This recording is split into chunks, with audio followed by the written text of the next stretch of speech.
I did not scream. I did not cry. I looked at my phone screen, lying in a hospital bed with an IV in my arm and my husband's hand in mine, and I read the email 3 times. Not because I didn't understand it. I understood it perfectly. I read it 3 times because I wanted to make sure I felt exactly what I was feeling before I decided what to do with it. The subject line read, "Immediate termination of employment. Claire Hadley." My contractions were 4 minutes apart. I set the phone face down on the blanket beside me and looked at the ceiling. The fluorescent light buzzed quietly. Down the hall someone was laughing, a nurse maybe, or a visitor who had no idea that 7 years of my life had just been deleted with a carbon copy HR signature at the bottom of an email. My husband looked at me. I looked back at him. He asked me if I was okay. I told him I was better than okay. He didn't ask me to explain that. He already knew me well enough not to. What he did next surprised me. He picked up my phone, read the email himself, and smiled. Not a small, polite smile. A real one.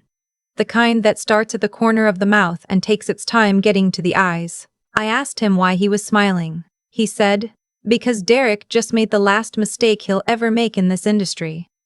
I told him to put the phone down. We had more important things to focus on. 11 hours later, our daughter was born.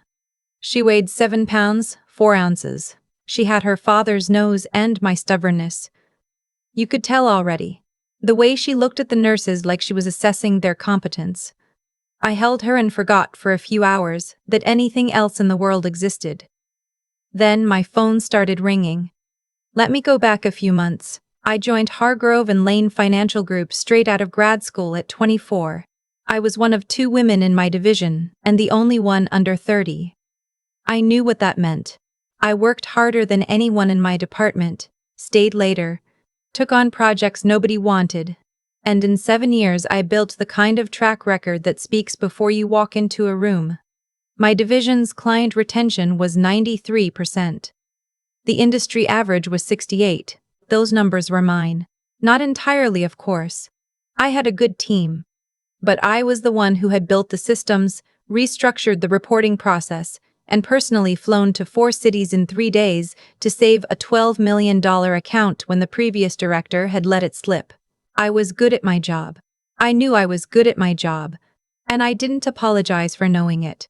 The company had been founded by a man named Gerald Hargrove, who was 71 years old, sharp as a blade, and quietly one of the most respected figures in private wealth management on the East Coast. I had worked directly under Gerald's oversight for the first 3 years of my career. He trusted me. When he eventually handed day-to-day operations to a management team and stepped back into a chairman role, he told me personally that he considered me one of the best hires the company had ever made. He said it the way Gerald said everything, without ceremony, without sentimentality, looking me directly in the eye like a statement of fact. I kept that with me. What changed everything was the arrival of Derek Sloan. Derek was 38. He was Gerald's niece's husband. He had an MBA from a school whose name he dropped into conversation with the frequency of a nervous tick, and a resume that looked impressive until you read it carefully and realized that every role he'd held had either been given to him by a family connection or ended quietly after less than 2 years. He was appointed Director of Operations 8 months ago, which was a title nobody at the company had held before, and which seemed to exist primarily to give Derek a reason to be in the building. From the first week, he made it clear that he viewed me as a problem. I wasn't sure why, at first. I ran my division well. I did not interfere with his. But Derek was the kind of man who experienced competence in other people as a personal insult. Every time I presented in a meeting and someone nodded, something behind his eyes went tight. Every time my numbers came in and Gerald's assistant forwarded them to the board with a note, Derek would find a reason to stop by my office the next day and suggest that I had perhaps overcomplicated things or that my methodology needed a second review. I never argued with him. I just kept doing my job. My colleague and closest friend at the office, a woman who had been with the company almost as long as I had, warned me early. She said Derek had already started asking questions about my department to HR. Framing things. She said to document everything. I did. What I didn't do was tell my husband how bad it had gotten. My husband Marcus worked in private equity. He was quiet about it in the way that very few people in finance are quiet about what they do, which should have told me something. He didn't talk about deals at dinner. He didn't take calls in front of me unless they were from family. When I asked him about his work, he'd answer honestly but briefly, and then he'd ask about mine instead, and I always had more to say. So somehow, we always ended up talking about me. I didn't think anything of it. I thought he was just private. I also thought, this is the part I look back on and shake my head, that he worked for a mid-sized firm. He had mentioned it once, the name. And I had looked it up and found a modest website and a small office address in Midtown and assumed that was the whole picture. I was a financial analyst. I should have dug deeper. But he was my husband, not a due diligence subject, and I trusted him, and so I didn't ask. I will come back to why that matters. 6 weeks before my due date, my company was acquired. That's not exactly accurate. What happened is more specific and more complicated.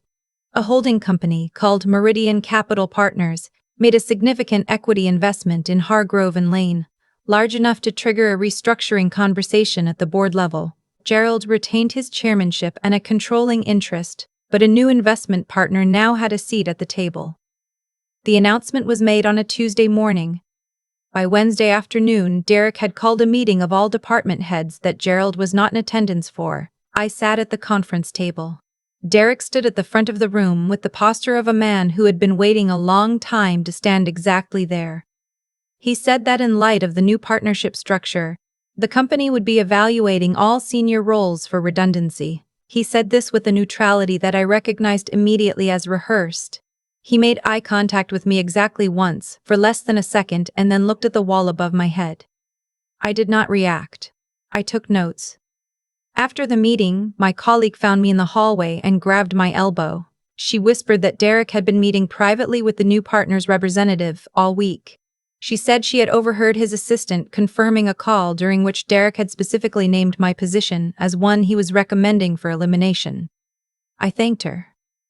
I went back to my office. I closed the door and sat very still for approximately 90 seconds, which is my version of panic. Then I opened a new document and started writing down every account I had managed, every metric, every client relationship, and every instance in the past 8 months in which Derek had interfered with my department, misrepresented my results to senior leadership, or attempted to take credit for my team's work.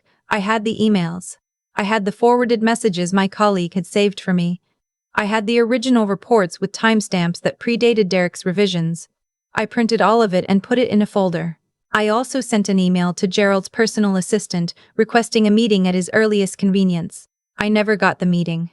2 weeks later, Gerald had a minor cardiac event and was hospitalized. Not serious, he recovered well, but it meant he was unreachable for the better part of a month. Derek moved quickly. I went on maternity leave 4 weeks before my due date at my doctor's recommendation. My blood pressure had been elevated, nothing dangerous, but enough that she wanted me resting. I left my team in capable hands. I finished everything I needed to finish. I set up detailed handover notes and answered emails for the first 2 weeks from home, even though I was technically already on leave. The morning my contractions started, I had 3 outstanding client reports that I had been monitoring remotely. I sent the last one at 5:47 a.m. from my kitchen table, before my husband drove me to the hospital. I was in labor for 11 hours. The email arrived at hour 4.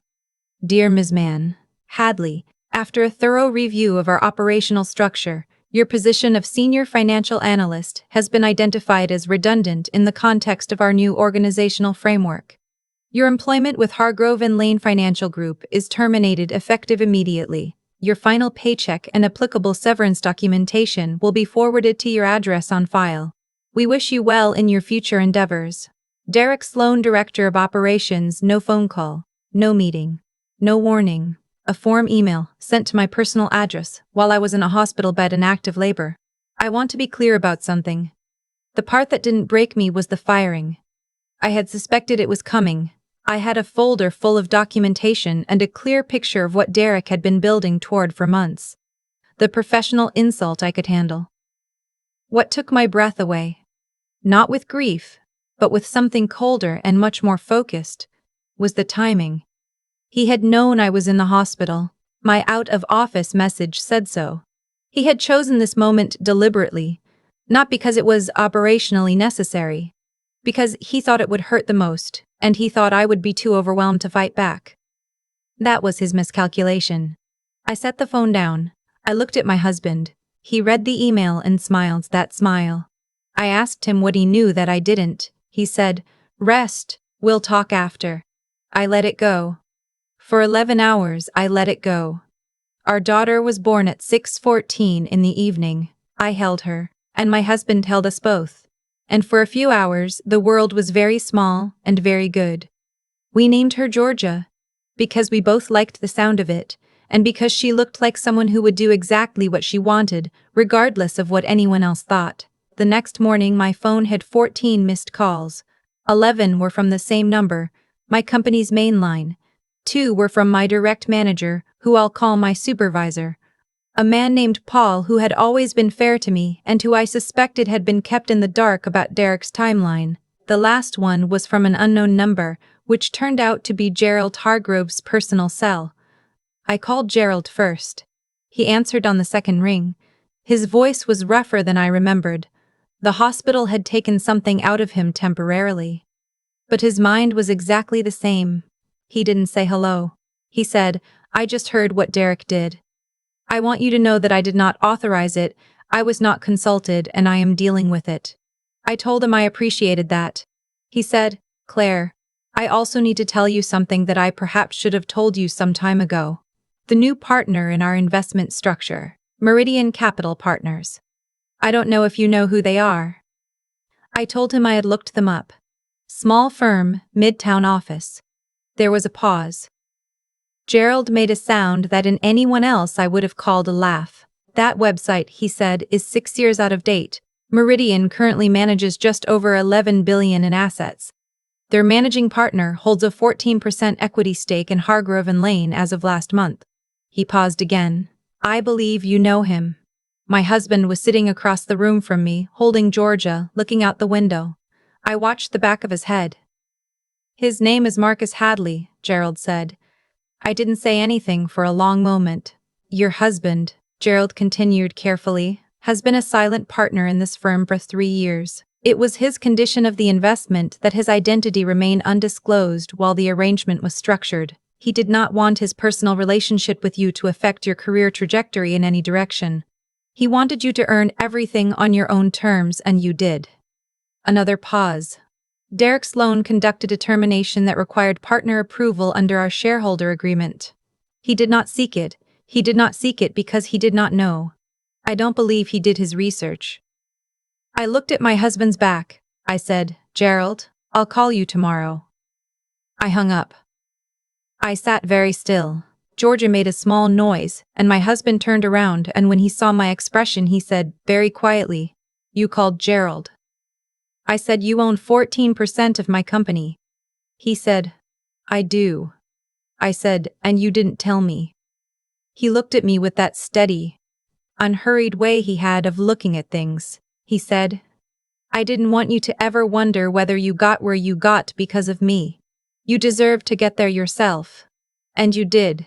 I thought about 7 years of 6 a.m. mornings, client calls I had taken in parking lots and airports, and once in a hospital waiting room when my mother had her hip replaced. I thought about the presentation I had rebuilt from scratch overnight, when a server failure wiped our shared drive 6 hours before a board meeting, and I had walked in the next morning and delivered it without telling anyone what had happened. I thought about 93% client retention and 4 cities in 3 days and a folder full of documentation that I had built, because I knew I would need it eventually, because I had always known I was on my own. I hadn't been entirely on my own. But the work had still been mine, every bit of it. I said, "Okay." He said, "Okay." I said, "We're going to need to make some calls." What happened next happened quickly, and I want to describe it accurately because the details matter. Derek Sloan had made several errors. The most obvious was the timing. Firing a senior employee while she was in active labor was not just cruel. It was legally indefensible, and the company's own HR policy required a face-to-face meeting for terminations above a certain salary threshold. The email alone was a violation of the employment agreement I had signed 7 years ago. The second error was failing to obtain partner sign-off under the shareholder agreement that Marcus's firm had negotiated as a condition of their investment. Any termination of a senior employee required notification of all equity partners above a 5% stake. Marcus had not been notified. Derek had not even tried, because Derek did not know that Marcus existed, because Derek had never bothered to read the shareholder agreement that governed the company he was supposedly directing operations for. The third error, and this one is the one I think about when I want to understand what kind of man Derek Sloan really is, was what he did next. On my second day in the hospital, Derek showed up. I don't mean he called, I mean he arrived at the maternity ward, spoke to a nurse at the desk, and when she told him visiting hours were restricted to family, he said he was there on an urgent business matter and asked for my room number. She didn't give it to him. She called the charge nurse, who called security, but he waited in the hallway near the elevator for nearly 40 minutes. My supervisor Paul, who had come to visit that afternoon and happened to walk past him, recognized him and texted me immediately. He was not there out of remorse. He was there because he had realized somewhere in the past 24 hours that the termination paperwork had procedural problems, and he wanted me to sign a supplemental agreement that would waive my right to contest the firing and release the company from liability. He had printed it. He had brought it to a maternity ward. When security asked him to leave, he apparently said twice that he just needed 5 minutes with his former employee. That phrase, his former employee, is the one that stays with me. He had fired me 4 minutes into the 9th hour of my labor, and 2 days later he was standing in a hospital corridor calling me his. He left when a security officer accompanied him to the elevator. He did not come back. What he found when he returned to the office the following Monday was a situation that had changed considerably over the weekend. Gerald had convened an emergency board call on Friday afternoon. Marcus had attended. The shareholder agreement violation was documented and presented. Gerald's own legal counsel had reviewed the termination email and identified 3 separate procedural breaches. Derek had not been invited to the call. By Monday morning, Derek's access badge had been deactivated. My supervisor Paul called me to tell me personally. He said it had happened in a meeting that lasted less than 20 minutes. Derek had been informed by the head of HR and an outside counsel that his own contract contained a clause, standard in director-level agreements, specifying that a director could be removed by a majority of the board in the event of a material breach of company policy. The unauthorized termination of a senior partner's spouse without consultation, in violation of the shareholder notification requirement, constituted exactly that. Derek, I was told, had asked repeatedly to speak with Gerald. Gerald had not taken his calls. He had also asked, through his own attorney, whether the fact that I was the wife of an equity partner had any bearing on the outcome. The answer from our legal team was precise. The outcome was based entirely on the procedural violations Derek had committed, which would have been grounds for removal regardless of who I was married to. My employment record spoke for itself. The shareholder agreement spoke for itself. The shareholder agreement spoke for itself. His conduct in a hospital corridor with a severance waiver printed and ready also spoke for itself. I went back to work 11 weeks later. I want to say something honest about that because I think people expect a certain kind of story at this point. The triumphant return, the vindicated heroine, the standing ovation. It wasn't like that. I walked in on a Tuesday morning, left Georgia with my mother-in-law, drove to the office, took the elevator to the 14th floor, and sat down at my desk. My team had left a small plant on my chair. My supervisor came by and shook my hand. Gerald sent a handwritten note, which I still have. What I felt, sitting at that desk, was not triumph. It was something quieter. The feeling of a thing being in its right place after having been moved by someone who had no business touching it. I had not gotten my job back because of who my husband was. That is the thing I want to be precise about. The investigation had been triggered by the shareholder agreement violation, a procedural fact. But the reason the outcome had been so clean, so unambiguous, was because of the folder I had built over 8 months. Every interfered report, every misrepresentation, every attempt Derek had made to hollow out my department and claim its results. When the board reviewed the record, the picture was not complicated.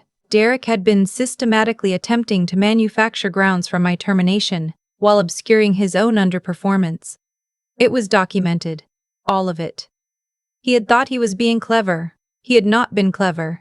He had been creating evidence. Gerald told me in a conversation we had a few weeks after I returned that Derek had genuinely believed the new partnership structure would give him cover. He had assumed that any significant investor in the company would want to consolidate operations and cut costs, and that proposing the elimination of a senior role would look like strategic efficiency. He had never stopped to ask who the investor was, what they cared about, or whether they might have any reason to feel differently. He had assumed. That was his last mistake. I don't know exactly where Derek is now. I know he left the city.